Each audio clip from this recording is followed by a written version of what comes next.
Hey, hey, hey. Happy Tuesday, Dr. Tiff. How are you? I'm good. Happy Tuesday to you as well. I cannot believe that it's November. Things are going by pretty quickly. This whole year has gone by quickly, but it's been a good week. How about yours? It has been pretty good. Once you get into November, you're right. It's just the rest of the year really just kind of flies by. And which is kind of important to be aware of because today we're talking about our kiddos and them developing good study habits. A couple weeks ago, we talked about how the grading system in our school systems have some opportunity for improvement, if I may. And so it's even more important for us to make sure that we're giving our kids like the skills that they need at home. And it was very important for me as a teacher as well that the kids developed good study habits. Yeah, it makes a difference. And I think sometimes I know for myself I've even come to this realization with my son, like, oh, he doesn't really know how to take notes. Nobody's ever taught him how to take notes. Nobody's ever taught him how to organize whatever resource he's going to use to get himself ready for a project or an assignment. Like even, something as simple as sending an email. He has an email account through his school now on his laptop. And he sent me an email a week or so ago. The body of the email was in the subject line. And I said, oh, we're going to talk about this when he gets home from school. Because the subject line and the body of the email are two different things for very good reasons.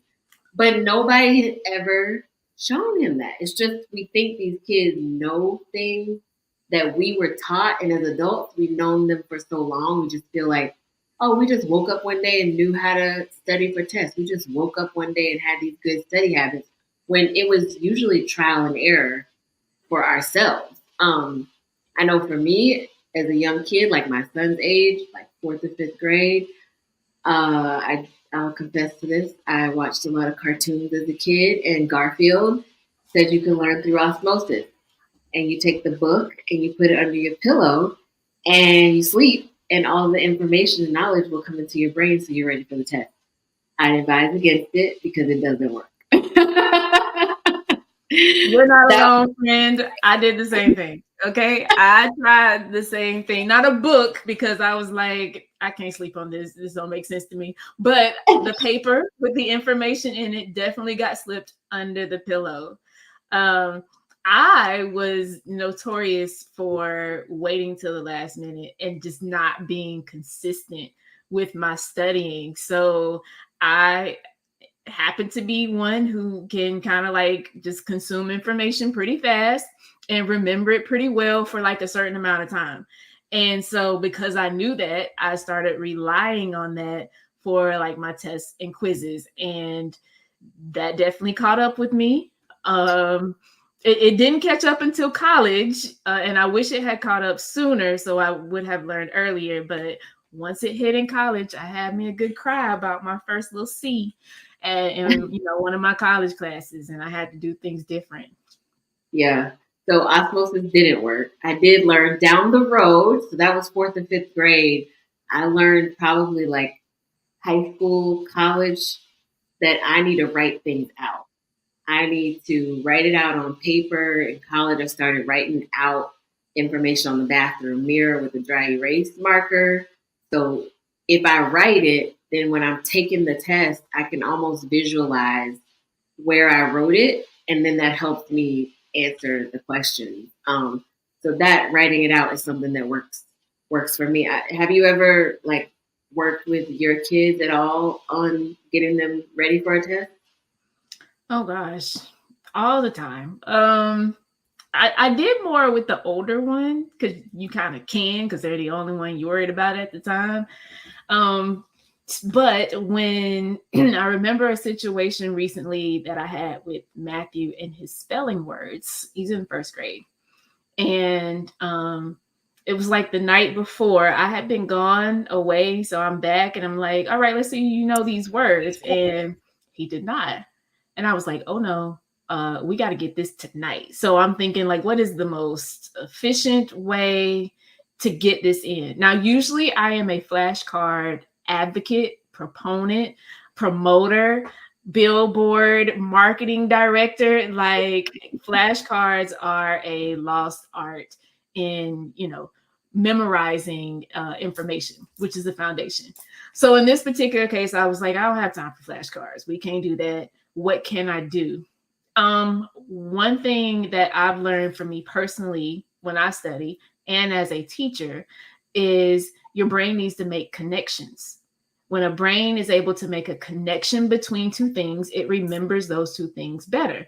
And so we looked at his list and I said, okay, Matt, we're going to compare these words. We're going to find what's alike. And we're going to find what's different so that he can start making those connections. And he learned those words, I kid you not, and remembered them within about like 10 to 15 minutes of going through this list. So yeah, make connections and make comparisons between the information to help your brain hold on to it. That's a really good strategy for sure. What are some of the teacher? Like, what are some of the study habits that you think need to change from the first 9 weeks of school to the second 9 weeks? Like, what do you think needs to shift for your students who maybe need to switch things up a little bit? So I noticed, like you said, just the art of note taking. A lot of students, especially in math, they feel like, what am I taking notes for? You're going to show me how to do the problem. I'm going to copy it as you do it. You're going to give me some problems just like it. Then I'm going to take the test. No. There was a whole lot that happened in between you copying it down and you taking the test.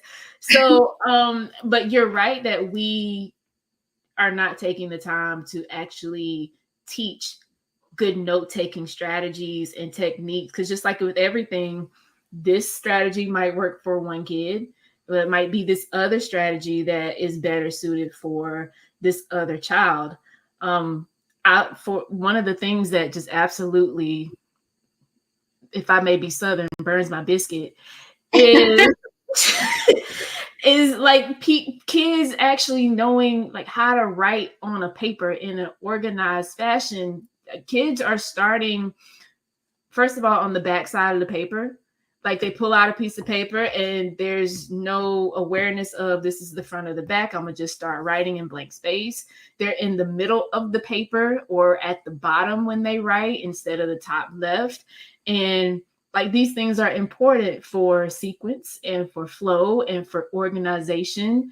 And these, nobody said anything to him. Like, I'm the first person in 8th grade that has told you about flip the paper over. The hole's got to be on the left side. The red line is where you start. It goes back to, I think, adults assuming that kids know that.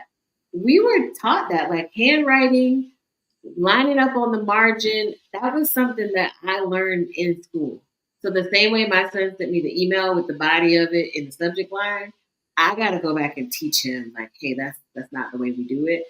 As parents and as teachers, I think we have to take time out to say, hey, this is the right way. And this is the accepted way for how you will take notes, turn in work for an assignment, and actually teach them what we may think of as something that should be known.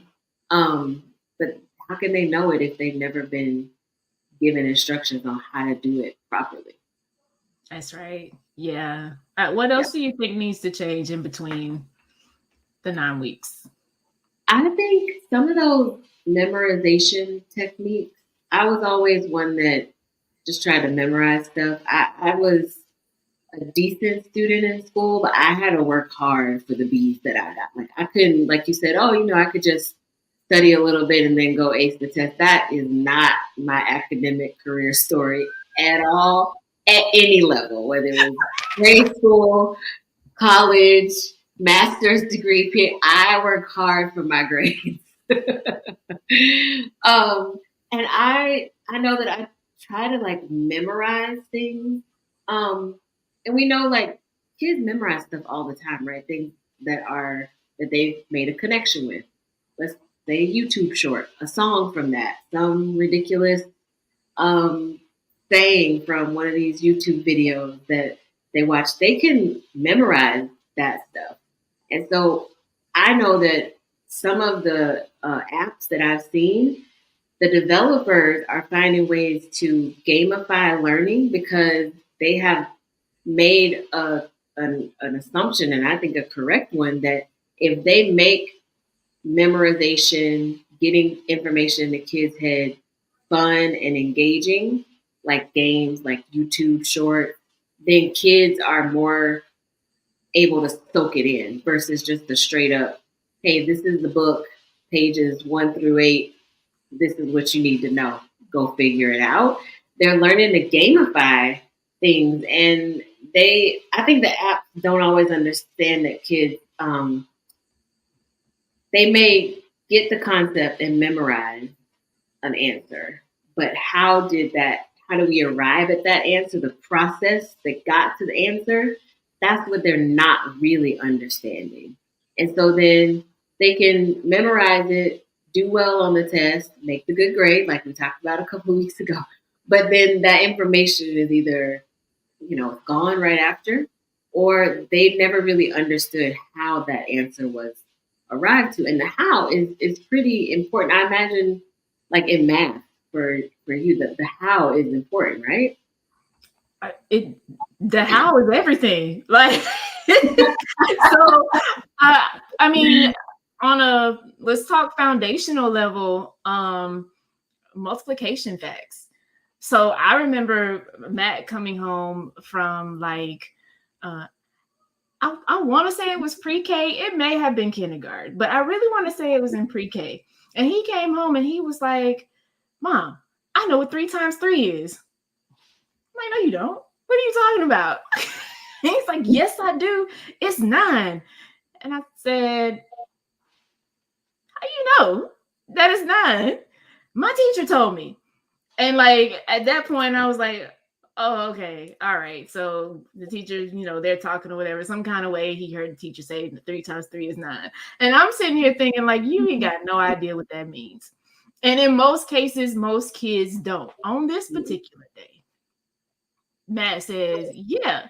And he like describes what the teacher explained. They use some squares and stuff.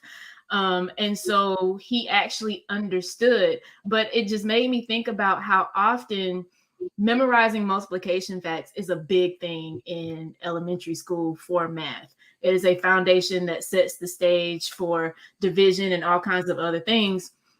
And how many kids struggle with that concept. So they may be able to tell me a multiplication fact, 12 times 12 is 144. But do they know what multiplying 12 times 12 really means? Because if not, knowing that it's 12 is not, 144 is not going to matter later when your calculator can tell you that. Right. I need to understand the inner workings of how these things make sense, how they're set up. Yeah. I also think at the college level, if any parents out there, or college level professors are watching, for the graduate course that I teach, one night a week, I do give a study guide for the midterm and the final, but it is definitely more topical bullet point rather than this detailed note type of review document. It is some key words that I think you should know, is some concepts that you need to understand what it is, how to describe it, the premise behind it. But it's given bullet points so that you, as the student, go back to your resources to flush out the details associated with each one of those bullet points. So it just, again, if you haven't been taught how to go back and fill in any gaps, if no one has ever explained to you, hey, this is the review sheet, doesn't mean everything on this review sheet is on the midterm or the final, but it encompasses a good amount of information. But you need to know this information, not just forwards, but also backwards.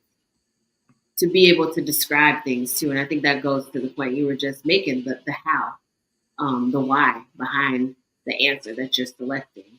Um, how can teachers know what study habits are effective for different kids in their class? Like I know you have 30 kids and you're at the middle school level, so you're changing class periods throughout the day. So how do you come to know what study habits are good, especially if you get kids in your class who haven't really been taught how to take notes, how to what works best for them with memorization? How do you help them determine what are the better study habits for themselves? Yeah, I think first having the kids be reflective about what they're doing and then what they're getting based on what they're doing is the beginning. Um, I like for kids to think about think of a time when you were successful, defined by, their idea of success. So if success for you is you're getting an A, think about the times when you've gotten A's. If it's, I know that I am a strong C, I'm just trying to get through the time, then think about when you successfully completed that and what did you do to prepare. Um, you could even take it out of the academic realm and put it in a different space. So if they're athletic, how did you get really, really good at dribbling a basketball, for example? When you have them start reflecting, they'll start thinking about the things that they have done to get to that point. That's important because we all have like different learning styles. Like we can learn in all different ways. However, the way that we're made, there's certain ways that our brain likes better than others. And so once you learn which one that is, then the goal then is to try to get the kids to use that method more often than the others. So for example, visually, there's visual, there's movement, and then there's like auditory hearing. So if your kid's visual, like that means they have to see it. Like they like diagrams and stuff written out.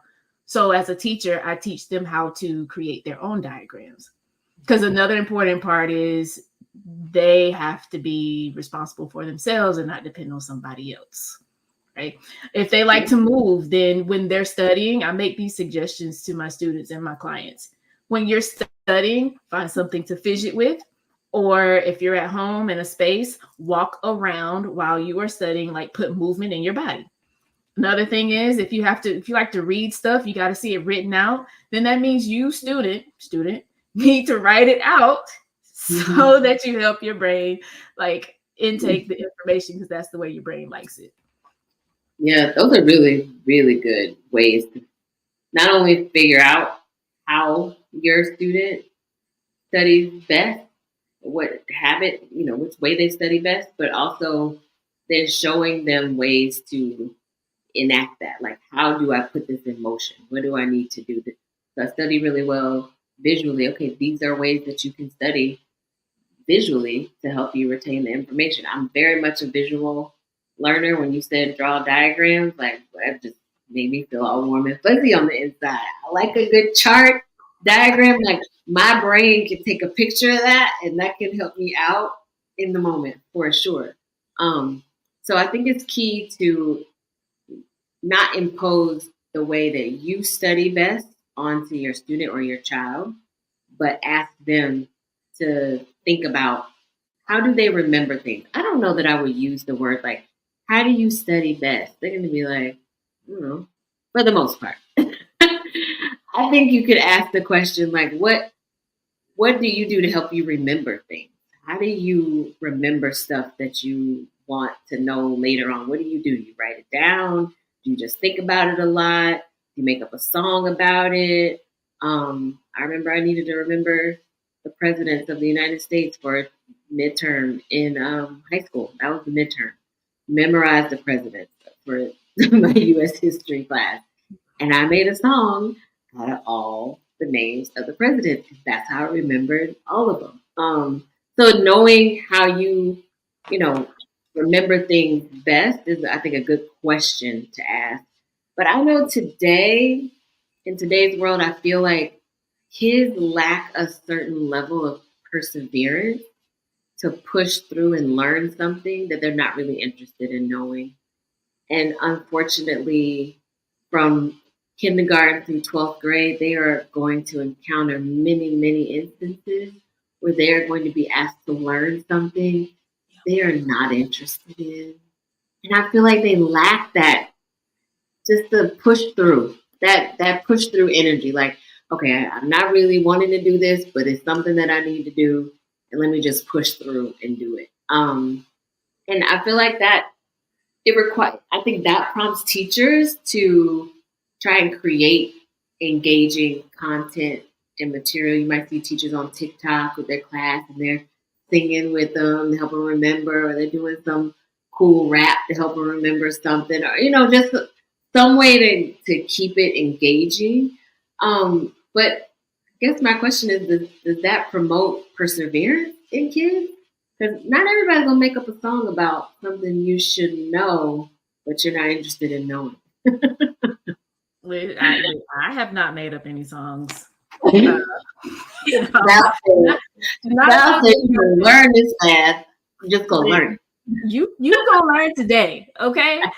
Not that there's anything wrong with any of that. Like, all of that is really great stuff. Like, I'm an advocate for engaging content. I just think sometimes we put this engaging content idea in a box, and it doesn't have to be a performance or a show or teachers tap dancing in front of the room type of engagement. Like, there are the really good teachers, the artfully skilled teachers, find a way to incorporate that, as well as giving kids like that intrinsic motivation within a lesson or within some curriculum to help them be more engaged, but not just because it's a show, if that makes sense.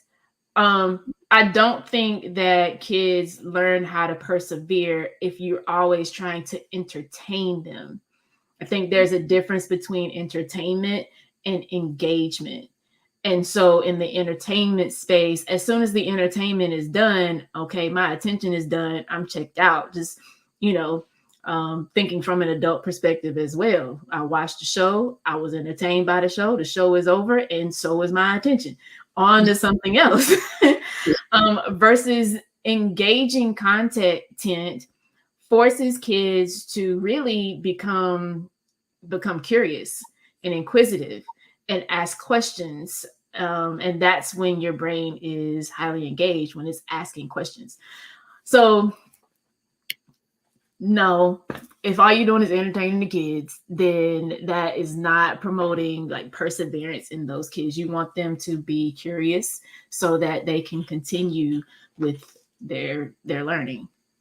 Yeah, and like you mentioned, there could be a balance. There could be times when you do the fun, engaging, creative type of way of teaching content, but then there are other times when it's just, you just need to know this. Like, let's just push through and get this knowledge into your head, and so that you can know it for a particular reason, so you can take it with you as a lifelong journey, whatever the case may be. But I think what you said about when they start questioning things, that's when they're really making the connection. Because in the article that we looked up, 5 Effective Study Habits, these were for college students, but I feel like they could really be integrated along the way as kids reach that collegiate level, if that's the path they choose.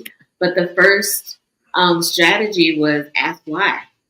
Asking why is a study skill that is more formally known as elaborative interrogation. And so as we know that toddlers ask those why questions. Why? All the time. If you think back to when your kids were little, if you already have little kids now, and you start running out of reasons, right? You're like, just because. That's the reason. Just because. They have like whittled you down with the why all the way to the such minute points. You're like, okay, I don't know anymore. It's just because. That's the reason. But we are naturally curious beings, And so the reason for asking why as a student during a study session or if you're with a study group is to get to the root of something. And that helps you connect ideas and facts that you already know to the question of why something is the way that it is. And so when you have those connections, it strengthens your memory, just like what you shared with us a little while ago. And it the Socratic question method. My son's school does that a lot, where you ask a question and someone gives you an answer, and then you ask another question about it. They give you an answer, and then you ask another. So it's this constant. And yes, there's a delicate balance to that, because sometimes at home I'm like, X-nay on the Socratic, I'm done with that. Other times I find it stimulating.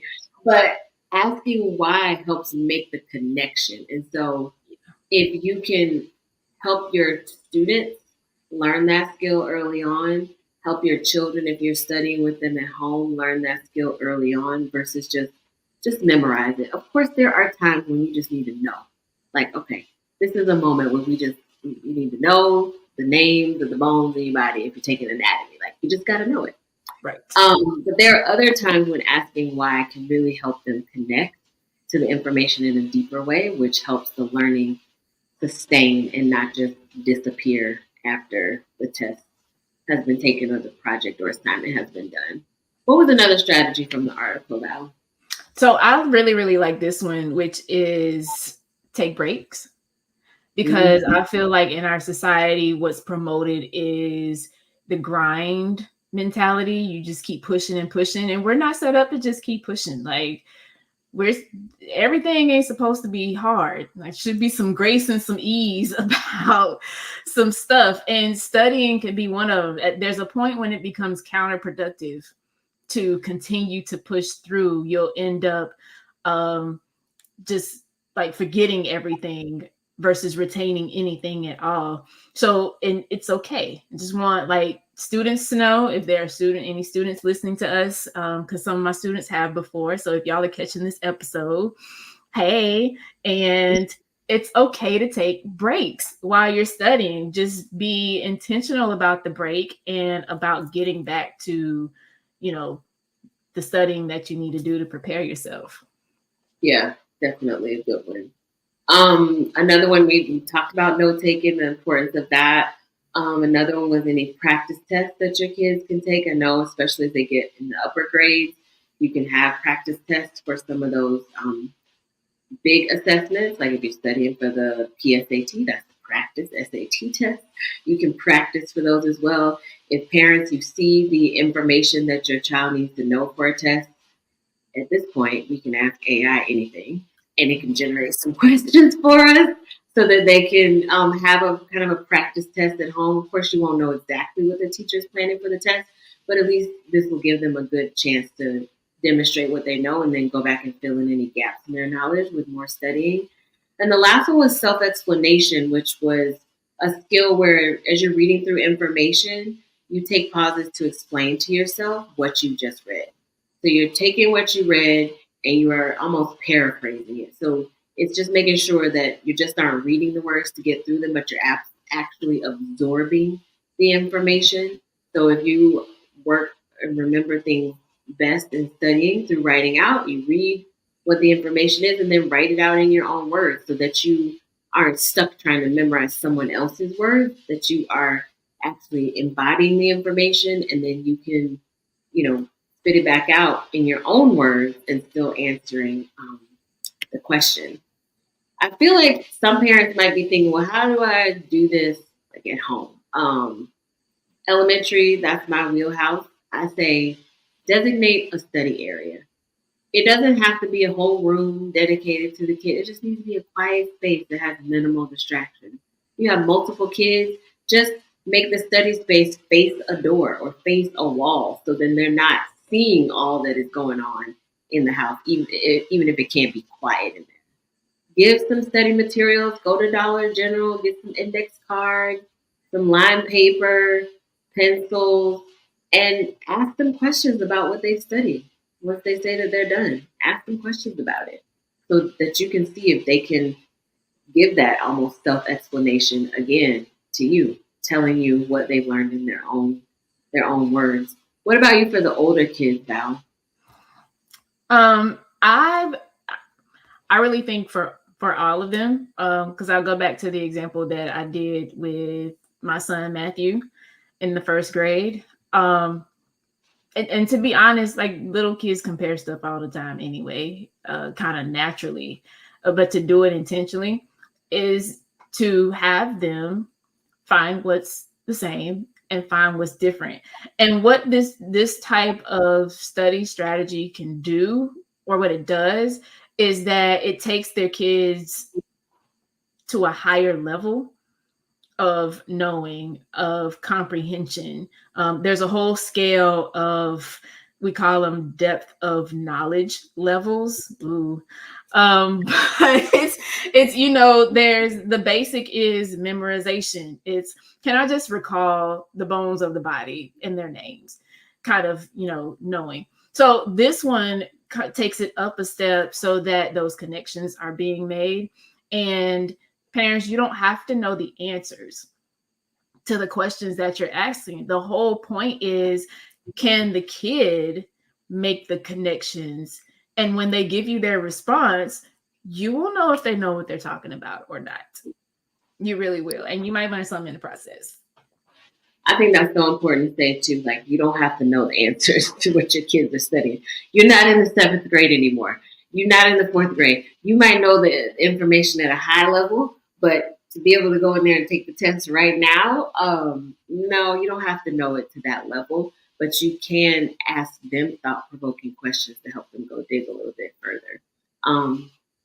That was really good. I think it's so important, especially as we're entering into this next 9 weeks, that fine-tune some things. If your kid has been waiting till the last minute to study, if you feel like what the study habits they're using aren't effective, have a conversation with them, ask them questions, get them a designated time and space to study so that they can be prepared and you can see a shift from what might have occurred the first 9 weeks to the second 9 weeks. Or if you're watching this well past the day that we've actually had this Tuesday Talks, whatever it is, you can use this information to help make a pivot. Because sometimes you need to do that in the middle of a school year. We all do, teachers and parents as well. So thank you all for joining us tonight. Remember, you can catch our episodes on Apple Podcasts and Spotify. Just search Tuesday Talks. And with that, we will see you all next week for another episode. Have a good one. Bye, guys.